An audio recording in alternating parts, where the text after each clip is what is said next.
जय श्री राम भक्तों। अक्षय तृतीया के दिन हमें कैसे पूजा करनी चाहिए, क्या दान करना चाहिए और किस विधि से रहना चाहिए, ये आज हम जानेंगे। बोलिए विष्णु भगवान की जय। बैसाख मास में शुक्ल पक्ष की जो तृतीया आती है उसे अक्षय तृतीया के नाम से जाना जाता है। अक्षय तृतीया के दिन सुबह सवेरे से ही हमें किन नियमों का धारण करना चाहिए ये हम जानेंगे। सबसे पहले जब आप उठे तो सूर्य उदय से पहले उठे और उसके बाद अपनी हथेली के दर्शन करें। हथेली के दर्शन करते टाइम पे कराग्रे वस्ते लक्ष्मी, कर मध्य सरस्वती, कर मूले गोविंद, प्रभाते करसु दर्शनम, इस तरह से आप बोलें और अपनी हथेलियों को कुछ देर दर्शन करें। उसके बाद हथेली को अपने मुंह पर फेर लें।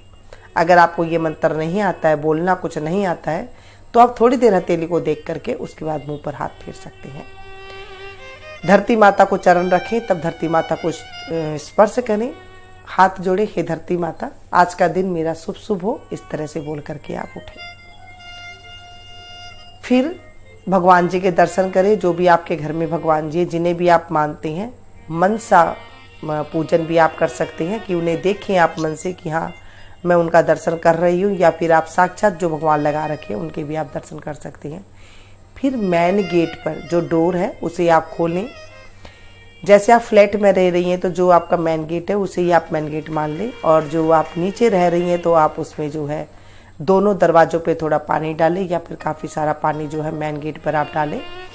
उसके बाद आप अंदर आए, जो आप फ्रेश वगैरह होते हैं वैसे आप हो जाए। फिर जो हम झाड़ू वगैरह निकालते हैं वैसे आप निकाल करके सफाई करें। फिर स्नान वगैरह करके जब आप स्नान करने जाएं तो उसमें गंगा जल अवश्य डालें। अब आप कहेंगे कि हमारे पास गंगा जल ना हो तो, क्योंकि इस दिन का गंगा स्नान बहुत महत्व माना गया है। गंगा स्नान करने से हमें तीर्थों का स्नान करना जितना फल मिल जाता है, चाहे आपके पास 2 बूंद है वो भी आप डाल लें। उसके बाद आप जल डालिएगा। पहले बाल्टी को मांझ धो लें, फिर थोड़ा सा गंगा जल डालें, फिर आप सिंपल पानी डाल करके जैसे आप स्नान करते हैं वैसे आप स्नान कर लें, तो हमें गंगा स्नान का फल मिल जाता है। अब आपके पास गंगा जल नहीं है तो क्या करेंगे? अब नहीं है तो देखिए, आप तुलसा जी को रात को पानी में भिगो करके तांबे के लोटे में रख दें, सुबह उस जल से आप स्नान कर लें तो भी जो है हमें पुण्य की प्राप्ति होती है, ऐसे कहा जाता है। अब आप कहेंगे हमारे पास तुलसा जी भी नहीं है तो क्या करें? फिर आप थोड़ी सी हल्दी डाल करके भी उसमें स्नान कर सकते हैं। ठीक है। स्नान करने के बाद आप भगवान जी को जो है घर में आप पूजा करें। पूरे घर में आप गंगा जल का छिड़काव करें। नहीं है तो जो आपने जिस चीज़ से भी आपने डाल करके स्नान किया वो घर में छिड़काव करें। फिर भगवान लक्ष्मी नारायण जी की पूजा करें। जैसे आप अगर लड्डू गोपाल की पूजा कर रहे हैं तो आप उनकी पूजा करेंगे तो उनमें तो सभी देव देवता विराजमान होते हैं। उनको आप स्नान करा करके उनको आप चंदन लगाए, सफ़ेद चंदन, क्योंकि कहते हैं कि सफ़ेद चंदन ठंडा होता है। जब हम भगवान को सफ़ेद चंदन का तिलक लगाते हैं तो हमारे जीवन में भी ठंडक आती है। फिर वही हाथ जो आपने भगवान जी को लगाया है उसके बाद अपने सिर पर भी वो ठंडक वाला हाथ लगा ले, यानी कि चंदन का तिलक आप खुद भी लगाएं। ऐसे पूजा पाठ कर सकते हैं। फिर आप कोई भी मंत्र का जाप करें। जैसे आप हरे राम हरे कृष्ण कृष्ण कृष्ण हरे हरे, इस तरह से आप मंत्र बोल सकते हैं। गोविंद हरे गोपाल हरे, इस तरह से आप बोल सकते हैं। जो भी भगवान जी को आप पूजा करते हैं, माता रानी की पूजा करते हैं, तो आप उनका नाम का स्मरण कर सकते हैं। यानी कि कुछ भी जब आप स्मरण करते हैं, नाम भजन गाते हैं, या आपके गुरु जी के जो मंत्र है उनको आप जब गाते हैं, स्मरण करते हैं और नाम जाप करते हैं, तो वो करोड़ों करोड़ों गुना फल की होती है, प्राप्ति होती है। जैसे अक्षय तृतीया है, वैसे जब हम कोई भी पूजा पाठ करते हैं तो उसका क्षय नहीं होता है। वो हमारे जीवन में हमें सुख की ही प्राप्ति देगा ही देगा, ऐसे हमारे शास्त्रों में लिखा गया है। अब जब आप ये इस तरह से आप पूजा कर ले तो उसके बाद आती है दान की बारी। हमें क्या दान करना चाहिए? देखिए, पहले हम बात करेंगे सब्जी की कि क्या हमें दान करना चाहिए। सब्जी में आप परमल की सब्जी अवश्य दान करें, उससे हमें अच्छा फल की प्राप्ति होती है। पहले नंबर पे दान करना होता है तिल की दान, तिल, क्योंकि भूमि से भी बड़ा दान होता है स्वर्ण का दान, स्वर्ण दान से बड़ा होता है तिल का दान।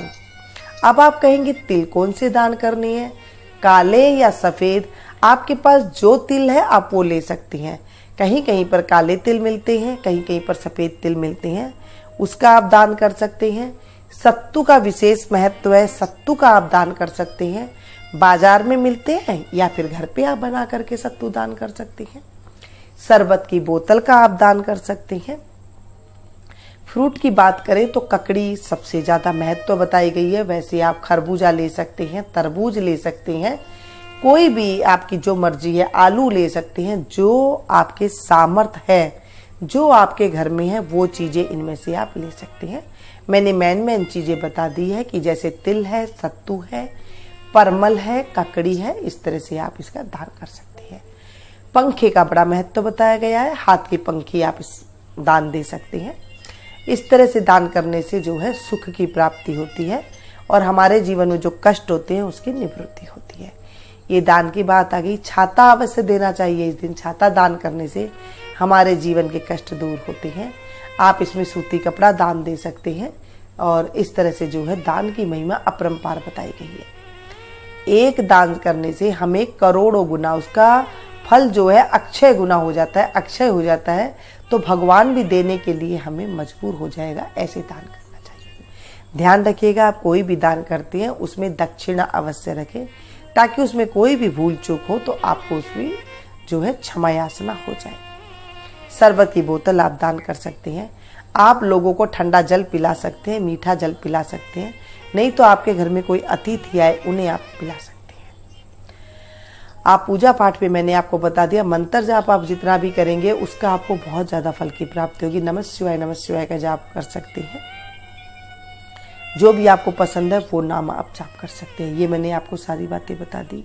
अब आपको बताया कि लड्डू गोपाल को जब आप चंदन लगा रहे हैं तो शाम के टाइम पे आपको लड्डू गोपाल का चंदन जो है उसे पहुँच करके, निला करके, जैसे भी हो उन्हें उतार देना है चंदन को, और उसके बाद जो है उन्हें कपड़े वगैरह जो पहनाते हैं वैसे आप पहन लें। अक्षय तृतीया के दिन में सोना नहीं चाहिए, जाप करना चाहिए। जब हम जाप करते हैं, मंत्र, किसी भी मंत्र का जाप करते हैं, तो वन जो हमारा मंत्र है वो सिद्ध हो जाता है और फिर हमें जो है कोई आपत्ति नहीं आती है जिंदगी में। और फिर हम उस मंत्र को पढ़ के हम कुछ भी काम करते हैं तो वो हमें जो है स्वयं अपने आप को जो है पापों से निवृत्ति के लिए हमारे जीवन में अच्छा समय आ जाता है। ऐसे हमारे शास्त्रों में कहा गया है। दान की मैंने आपको बात बता दी, आपको कैसे करना है दिन में, ये आपको सारी बातें मैंने बता दी।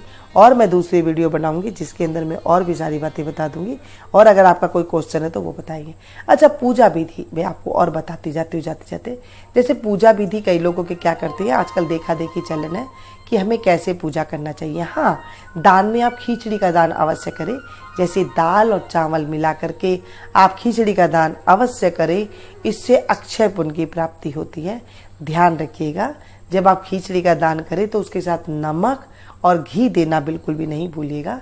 इस दिन नमक का दान भी बहुत अच्छा बताया गया है, चीनी का दान भी बहुत अच्छा बताया गया है, तो आप इस तरह से दान कर सकते हैं। हल्दी डलती है खिचड़ी में तो हल्दी भी आप दान करें, इस तरह से दान दे सकते हैं। आप सीधा थाली में जो सीधा निकालते हैं, आटा, दाल, चावल, हल्दी, मिर्ची, धनिया, जीरा, जो नमक वगैरह लेकर के हम सीधा थाली में निकालते हैं, वो भी आप दान कर सकते हैं। ऐसे इसकी महिमा बताई गई है।